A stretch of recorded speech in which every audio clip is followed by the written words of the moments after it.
Hello everybody, and welcome back to Let's Play Pokemon HeartGold. In the last episode, we went through Mount Moon, and then we went through Route 1, and we arrived here in Pallet Town and met Professor Oak and Red's mom and all that fun stuff. Actually, you know what, before we go, I guess I should explore the only other house here in Pallet Town. I feel like that'd be kind of interesting. Daisy, hi! My kid brother is the gym leader in Viridian City, but he goes out of town so often it causes problems for the trainers. Yeah... He definitely wasn't there when we were there. Also, another Wii, you'll love to see it. It is huge in Kanto. Imagine that. I can't say the name because it's technically a spoiler because they haven't given us the name of this gym leader yet, so I won't say it. But that dude plays Wii. Anyway, we're going to be heading south to Cinnabar Island here because this is going to be where our next gym is. So we're going to immediately get into Route 21. This is the only patch of grass in the entire route, and it has two pretty interesting Pokemon. It has Tangela and Mr. Mime, so if you want either of them, feel free to grab one here. Of course, Tangela evolves in this game, keep that in mind, but you can catch it a little earlier in Johto. But I think it's a very specific piece of grass near the end of the Johto route. So like, it's not a ton. I wanted to use a stinky little super repel because this is going to be a long swim. If I remember correctly, the only thing you can encounter here on the water is Tentacool and Tentacruel, so if you don't like those, don't bother. That's for sure. There's a hidden item over there. Okay, 1, 2, 3, 4 spots, so it's directly in the middle. I can get that. There it is, Stardust. Yeah, I think they just litter Stardust along this entire route, and I think it's supposed to be like kind of referencing the volcano eruption, although I don't know why that would make Stardust specifically, but hey, beggars can't be choosers. There's not like an ash item, so... Oh, there's something below us. I'm just curious, what are the trainers like here? I've caught a trainer instead of a Pokemon.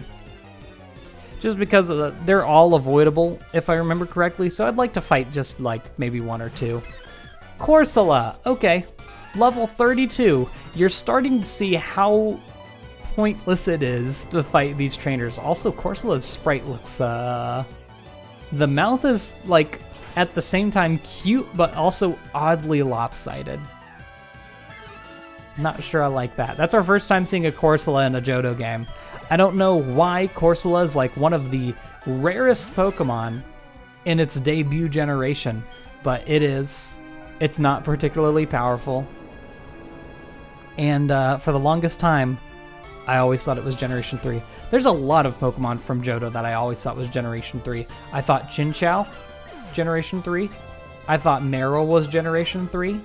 I thought Skarmory was Generation 3. I thought Corsola was Generation 3.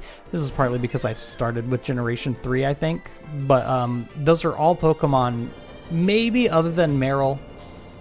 At least in the remakes. In the originals, Marill wasn't particularly, like, huge. But in the remakes, Lyra has Marill, so you kind of notice it right off the bat.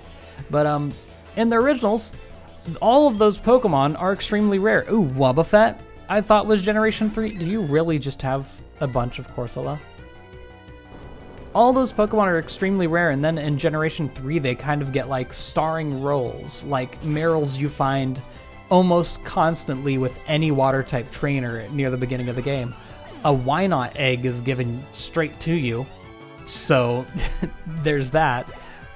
Who else did I mention? Corsola I just thought was Generation 3. I think some of the later routes...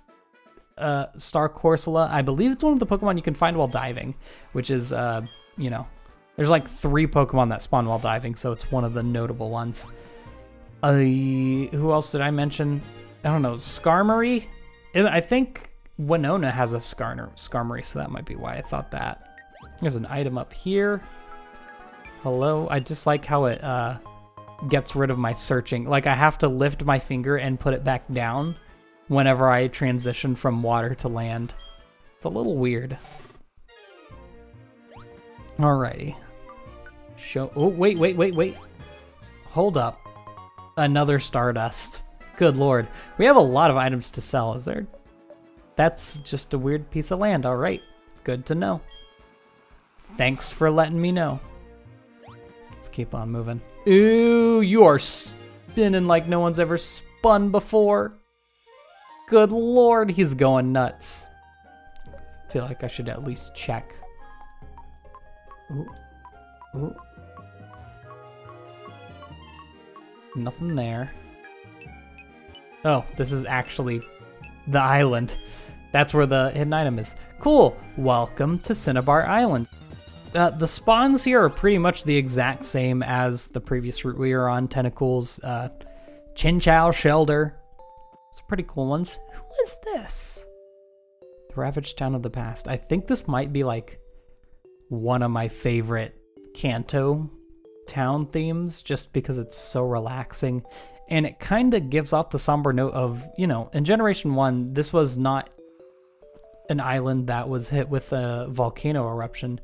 It was just a regular town. And now it's just destroyed completely. And so there's just not much to say. Who are you? My name's Blue. I was once the Kanto champion, although it was short-lived thanks to Red. Anyway, take a good look around you. A volcano erupts, and just like that, a whole town disappears. We can go on winning and losing in Pokemon, but if nature so much as twitches, we can be overwhelmed in a second. That's the way it is. But anyway, I'm still a trainer. If I see a strong opponent, it makes me want to battle. If you want to battle me for real, show me how many Kanto badges you've got. 6. You're not ready to battle me. Maybe I'll come back in a hot secchi, but first, I actually want to talk to the people who are in the Pokemon Center, because it's, you know, this is a desolated island, so I'd really like to get the thoughts of anyone standing here, I guess is the case. Also, you'll notice that the gym has been relocated. We can't access pretty much the rest of the island because we don't have the next HM that we need. It's showing up a lot, I know. It's been a year since the volcano erupted. So fortunate that everyone evacuated in time. Oh, that's good to hear. I was like, I didn't know if they were going to confirm that or not. Jeez. Well, there you go. I feel sorry for Blayne. He lost his gym. Sure did. Anyone upstairs? Because I'm like thirsty for the lore. No?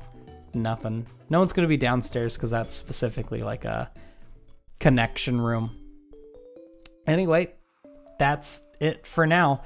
There's a ton of items here, pretty much none of which we can get yet, so we'll come back for exploration later. I need to put out a Super Repel. Cool, so I just caught a Tentacruel. Yeah, I'm gonna slap that Super Repel down now. There's really no interesting Pokemon in the water here. Shelter's the most interesting, and even then it's like, it's a Shelter, that's for sure. You could definitely find it before. Okay, so there's a few specific trainers that I actually want to fight here because they have interesting Pokemon that we have not seen up to this point, and I think it'd be kind of neat to just show them off real quick. When I was a kid, I only played inside the house. Now I love playing outside with Pokemon. So this is a Generation 4 game, but up to this point, we have seen like no Generation 4 Pokemon just about. There's a few trainers on this route that just have them. Here's a Shinx. It's the iconic electric type. I guess it's not the iconic electric type from Generation 4. That would more be Pachirisu more than anything. But Shinx can be found on the first route of Sinnoh, and it's a very powerful team member. Like, it has one of the highest base stat totals, and you catch it in the first route. I know it's not called Route 1. I think it might be 101 for Sinnoh, unless I'm forgetting, and that's actually Hoenn? Because obviously Johto plays off of Kanto's route names. Anyway, that's the first one. You down there is another one that I want to fight. Hey, will you battle me? No. Anyway, so he's a bird keeper. So he has a Starly, another Pokemon that you can find on Route 1, or the first route rather, in Sinnoh. I think this is on purpose, because all of the Pokemon that you fight here that are from Gen 4 Pokemon are all like little Route 1 Sinnoh Pokemon, so I'm sure it was on purpose. It's kind of interesting. It's not like they pose any kind of threat. They just threw them in here to be like, oh, here's some little treats for you. I don't know why, but I always love in these games when they start feeding you the Ooh, you actually have the Pokemon that I want to fight, conveniently enough. You're a required trainer. I don't know, they sprinkle in the Gen 4 Pokemon, even though this is not a Gen 4 game, so I love it. Look, it's my very best swimsuit and my very best Pokemon. Oh, it's your very best. Well, surely it must be something just crazy strong, right? It's got to be like an absolute threat. It's a Bidoof. I mean, to be fair, a Moody Bidoof is banned from most competitive formats, so Moody is a ability that basically raises a random stat every turn, I believe, if I remember it correctly. The entire ability is banned from at least Smogon's rule set, which is controversial at best. So, I mean, if you want a Moody Pokemon, Bidoof's a pretty good one, to be honest. You can sweep with a good Bidoof Moody boost, so I wouldn't knock it until you try it. Anyway, that's it. There's one more trainer here. Hold on. I believe... Hold on. Hold up. Where is it? My finger is over it. It's over in the rocks? Really? It's not many times that they have you pick up a hidden item in the water. So I wasn't really expecting that. Anyway, this is the route of the end of this side of the route. Where? Where? Dude. 2 down, 2 left. What? Oh, it's a deep sea. Okay, that kind of makes sense. So this is an item that evolves a Pokemon called Clamperl, which is a Gen 3 Pokemon. The tooth, I want to say, will evolve you into Huntail.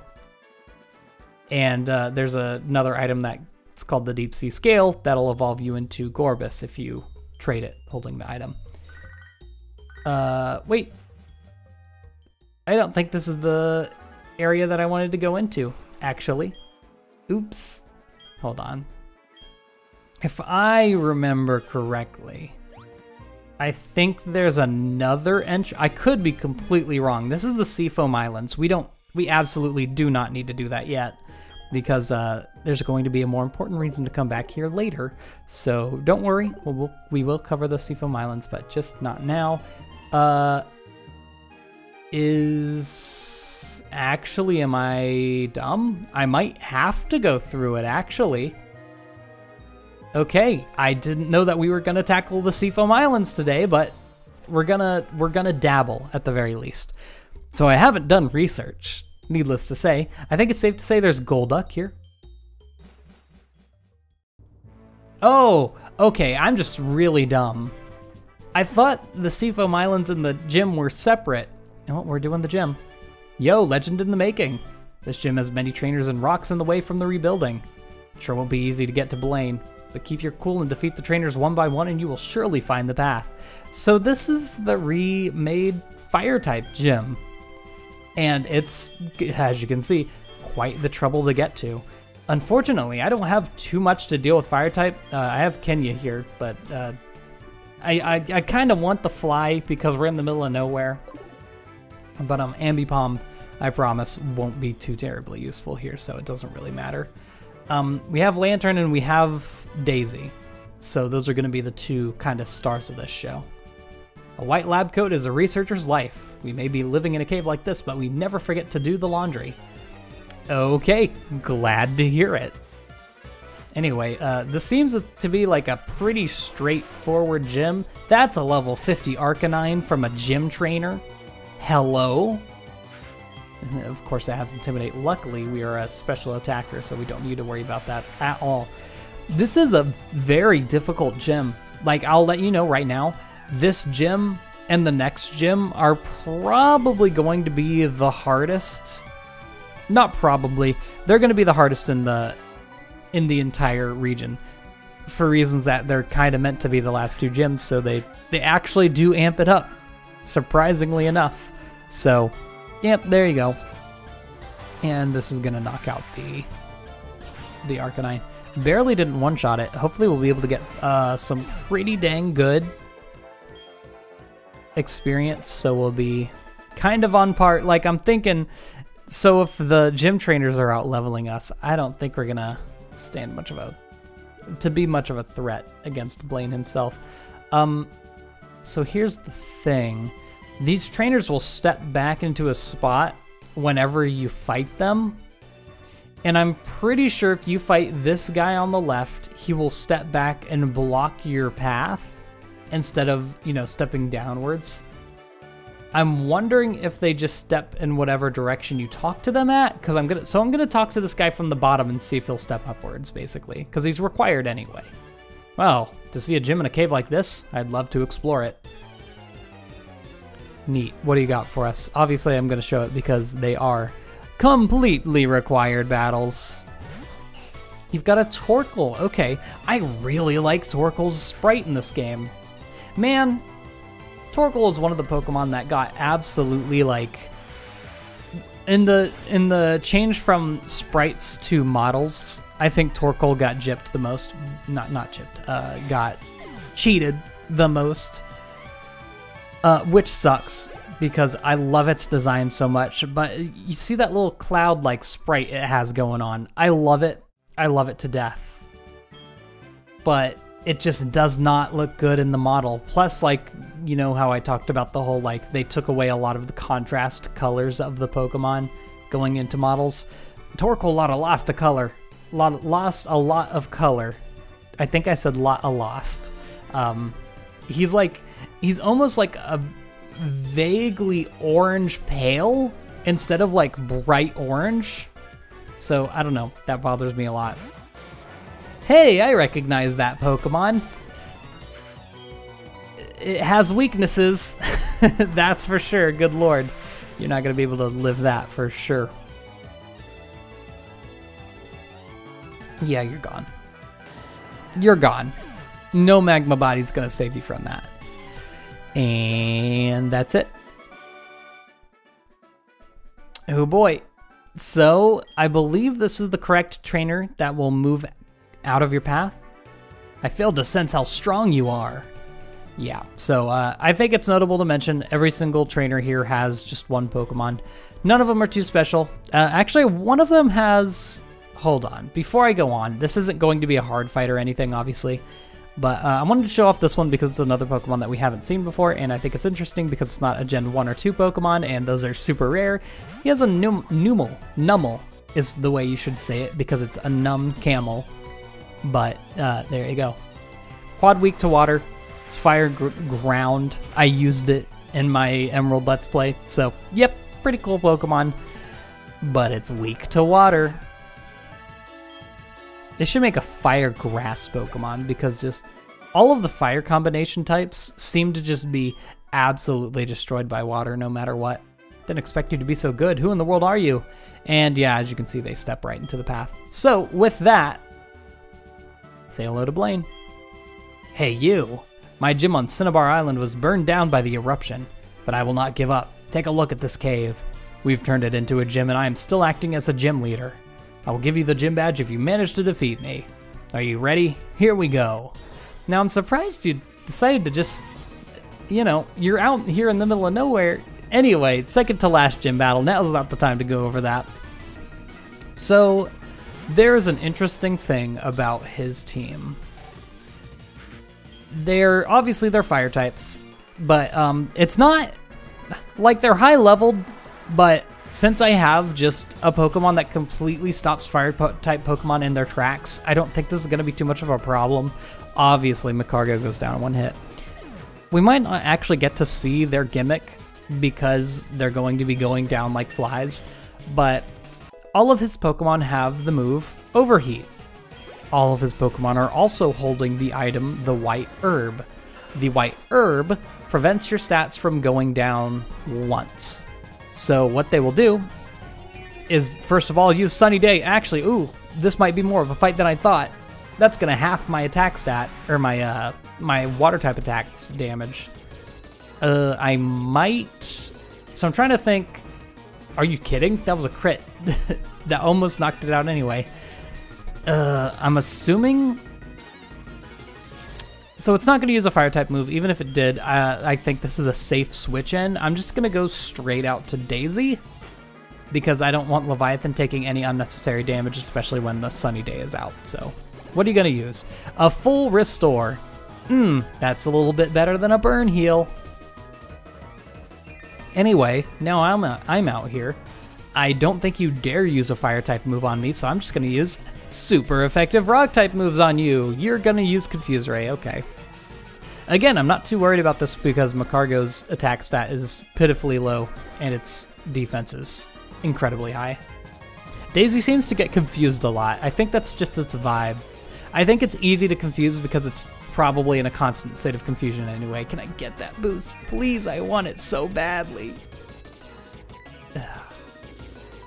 Anyway, this will knock it out. It is gonna go for it, even though it's not very effective at all. Okay. Well, you'll be able to see the strategy here. So Overheat is a very powerful fire type attack that lowers your special attack, and then the white herbs will activate and undo that special attack lower. I think the idea here is they're going to get two very powerful overheats, but that's, you know, that's a given you live. So, see ya. All right, and now it's time for the last and third and last Pokemon. Daisy getting up to level 51. You'll love to see it. Don't think Daisy learns any new moves for a while. Anyway, we're in the sunlight. I'm trying to think. Would Flamethrower be more powerful in this situation? Because its power is doubled in sunlight, but it's also resisted. So I guess that just cancels out, right? Ancient Power is still going to do more damage because it's going to get that super effective boost. Oh, hey, what? Bounce? Of all moves? Okay, I'm just going to hit myself. Well, that's interesting. I'm going to hit this Ancient Power. Well, Ed, you missed, you absolute buffoon. Yeah, you're gone. I mean, you're going to live this attack. Ooh, 3-hit KO, huh? Maybe if I get a high damage roll, this will knock it out. Okay, and it's gone again. I'm tempted to think that we just completely resist everything this Rapidash has, because if it's using specifically Bounce of all moves, which is a flying type move, by the way, why wouldn't it just use Overheat? We're in the sun. Also, critical hit. It mattered. Get out of here. Cool, I thought this was going to be a very hard boss fight. It wasn't. And there's your fight. My spirit has not been defeated. I forgot that he had only 3 Pokemon. I have no idea why. Awesome. I have burned out. Take this Volcano Badge. And so we get the Volcano Badge, the second last of all the Kanto Gym badges. We are almost there. Here, I'll give you this too. It's called Overheat. Ooh. Ooh, I could teach this to Macargo. I'm trying to think. I mean, I want to check its power. I did lose this time, but I'm going to win next time. When I rebuild my Cinnabar Gym, we'll hold a rematch. I'm sure you'll do that. Okay, so Overheat, if I remember off the top of my head, is 110 base power. It's not a bad move at all, but like for a Pokemon that's so reliant on special attacking, like, oh, it's 140 power. Okay. Ooh. Yeah, I think I could have it be like a choice. I don't particularly need Yawn. It's nice to have that status move because, you know, it saved us against Alakazam, which was just going to recover stall us. It's really powerful. For reference, Flamethrower is 90 power, so this is just about 1.5 times as powerful as that. But I think there's going to be so many instances where, like, since we're not playing in shift mode, I can't swap out after I use Overheat just willy-nilly for free. Like, I'll have to use a turn to swap out because at that point, Macargo will be basically useless. Hello, jeez. Oh, hi, Rob. This is Warden Boba. We come up with new objects. Yeah, with these new additions, that should be plenty. I have them all. Cool. Well, I'll be able to properly show that off whenever we get the chance. So with that, I'm going to go ahead and not end it off yet. Also, the girl in front of us has a Shroomish, if you're wondering. It's another interesting Pokemon. It's a pure grass type. So if you want to fight it, fight it. But again, it's just incredibly weak compared to our entire team. So I don't see the point. I really don't. With that, that gives us 7 badges. So I think we should see if Blue will fight us now. If you want to battle me for real, come to the Viridian Gym. I'll be waiting for you. Is it me or does his sprite feel like slightly elongated? Also, he teleported. Well, then in the next episode, we're going to be going to the Viridian Gym and fighting the last of the gym battles. See you all then, and goodbye.